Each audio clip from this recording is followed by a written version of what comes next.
오늘은 제가 최근에 읽고 깊은 감명을 받은 네빌 고다드의 세상은 당신의 명령을 기다리고 있습니다에 대해 이야기해 볼게요. 이 책을 읽었을 때 정말 오랫동안 닫혀있던 문이 열리는 느낌이었어요.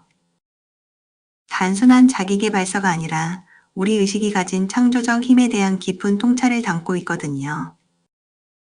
책에서 이런 구절을 봤어요. 인식은 세상의 모습을 드러나게 하는 권능입니다. 이제까지 여러분이 인식했던 모든 상태들은 여러분의 세상 속에 현현되어 왔습니다. 이 부분을 읽었을 때 잠시 책을 덮고 생각에 잠겼어요.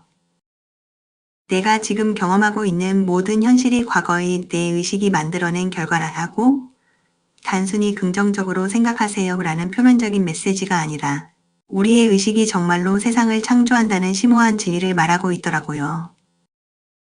고다드는 우리가 외부 세계를 변화시키려고 노력하기보다 내면의 의식을 변화시켜야 한다고 강조해요. 여러분의 세상 속에 드러난 것들을 변화시킬 수 있는 유일한 방법은 의식을 바꾸는 것밖에 없습니다. 처음에는 이 말이 받아들이기 어려웠어요. 그럼 내 외부의 모든 상황이 내 의식 때문이라고?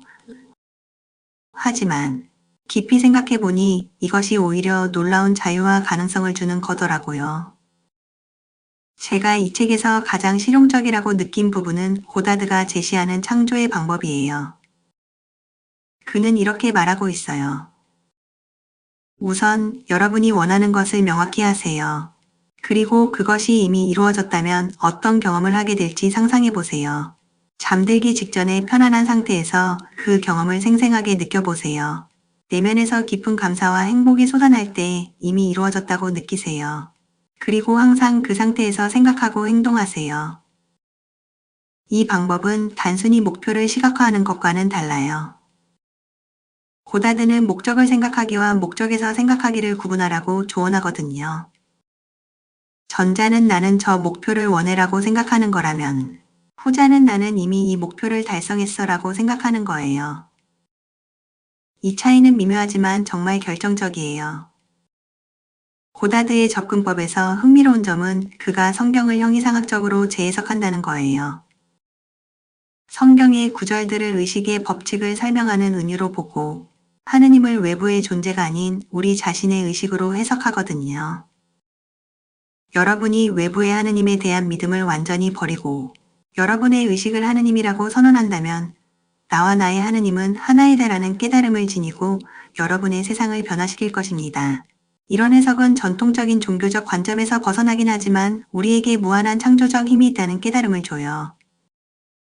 이게 제가 이 책에서 가장 도전적이면서도 해방적이라고 느낀 메시지 중 하나였어요.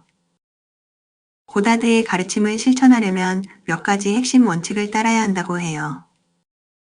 첫째, 원하는 것을 명확히 하고 그것이 이미 이루어졌다고 선포하세요. 둘째, 자신의 목표와 실천을 다른 사람들에게 공개하지 마세요. 셋째, 과거의 실패나 한계에 얽매이지 마세요. 넷째, 어떻게 이루어질지 걱정하지 말고 그저 이루어졌다는 사실에 집중하세요. 다섯째, 외부 환경이 아닌 내면의 의식 상태에 집중하세요. 이 원칙들은 정말 단순해 보이지만 실천하기는 쉽지 않더라고요. 우리는 외부 환경에 반응하고 결과를 통제하려는 습관이 너무 깊게 뿌리내려 있거든요. 하지만 고다드는 이런 습관을 바꾸는 것이 진정한 자유와 창조력의 열쇠라고 말해요. 제가 요즘 실천하고 있는 건 아침에 일어나서 잠들기 전, 그리고 하루 중 짧은 순간들에 제가 원하는 상태를 이미 경험하고 있다고 상상하고 그 감정을 느끼는 연습이에요. 이게 단순한 긍정적 사고가 아니라 의식의 깊은 변화를 추구하는 과정이라고 생각해요. 또 이 책에서 제가 가장 인상 깊었던 개념 중 하나는 철면피예요. 고다드는 목적을 이루기 위해서는 철면피가 되어야 한다고 말해요. 뻔뻔할 정도로 당연하고 집요하게 자신의 목표가 이미 이루어졌다고 주장해야 한다는 거죠. 이건 사회적 규범이나 타인의 의견에 구애받지 말고 자신의 내면의 진실에 충실하라는 메시지 같아요. 우리가 정말로 원하는 것을 이루려면 때로는 관습적인 생각의 틀을 깨고 대담하게 나아가야 하는 거죠. 예를 들어 제가 유튜브 채널을 시작했을 때도 100만 구독자를 가진 영향력 있는 유튜버로서의 제 모습을 상상하고 그렇게 행동하려고 노력하고 있어요. 주변에서는 비현실적이라고 볼 수 있지만 고다드식으로 생각하면 그런 철면피가 성공의 열쇠인 거죠. 고다드는 우리의 생각과 시간, 에너지를 소비가 아닌 투자로 볼 것을 권해요. 바로 오늘 지금 흘러가는 시간이 내일 거대한 배당금으로 되돌아올 수 있도록 우리의 자원을 현명하게 사용해야 한다고 말하거든요. 이건 단순히 돈을 투자하는 개념을 넘어서 우리의 의식적 에너지를 어디에 집중하느냐의 문제예요. 부정적인 생각이나 걱정에 시간을 소비하는 대신 원하는 상태에 대한 확신과 감사함에 투자할 때 더 큰 보상을 얻게 된다는 거죠. 솔직히 말하면 이 책을 읽으면서 제 삶에서 무의식적으로 적용해왔던 원칙들을 발견했어요.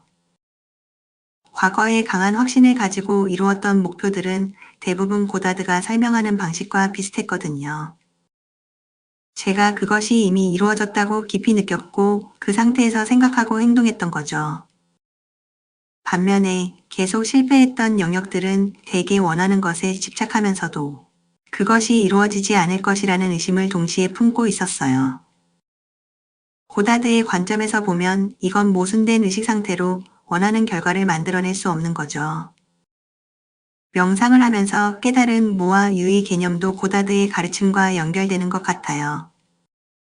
모든 것을 놓아야 얻을 수 있다는 것, 집착과 걱정을 놓아버리고 이미 이루어졌다는 확신을 가질 때 진정한 창조가 시작되는 거죠. 고다드의 가르침은 1930년대에 시작되었지만 요즘의 양자물리학과 뇌과학 연구와도 놀랍게 일치하는 부분이 있어요. 관찰자가 관찰하는 대상에 영향을 미친다는 양자역학의 원리나 뇌가 실제로 경험하는 것과 상상하는 것을 비슷하게 처리한다는 신경과학적 발견은 고다드의 의식 이론을 뒷받침하는 것 같아요. 또 시크릿이나 끌어당김의 법칙 같은 자기개발 개념들의 원형을 고다드의 작품에서 찾을 수 있어요. 하지만 고다드의 접근법은 더 깊고 체계적이며 단순한 물질적 성공을 넘어 의식의 근본적인 변화를 추구한다고 생각해요. 물론 고다드의 이론에 대한 비판도 있어요. 모든 현실이 우리의 의식에서 비롯된다는 주장은 사회적, 경제적, 역사적 요인들의 영향을 과소평가할 수 있거든요. 또 이런 접근법이 개인의 책임을 지나치게 강조해서 구조적 불평등이나 시스템적 문제를 간과할 위험도 있고요. 하지만 균형 있게 받아들인다면 우리는 외부 환경의 제약을 인정하면서도 그 안에서 우리의 의식적 힘을 최대한 발휘할 수 있어요. 이건 무력감이나 피해자 의식에서 벗어나 자신의 삶에 대한 주도권을 되찾는 강력한 방법이 될 수 있죠. 세상은 당신의 명령을 기다리고 있습니다. 라는 제목은 단순한 표현이 아니라 깊은 진리를 담고 있어요. 우리의 의식이 세상을 창조한다면 우리는 그 창조의 과정에 적극적으로 참여할 책임과 권리가 있는 거죠. 고다드는 인간은 자신이 머물고 있는 마음 상태로 인해 한없이 자유로워질 수도 있고 끝없는 속박 속에 갇힐 수도 있습니다. 라고 말해요.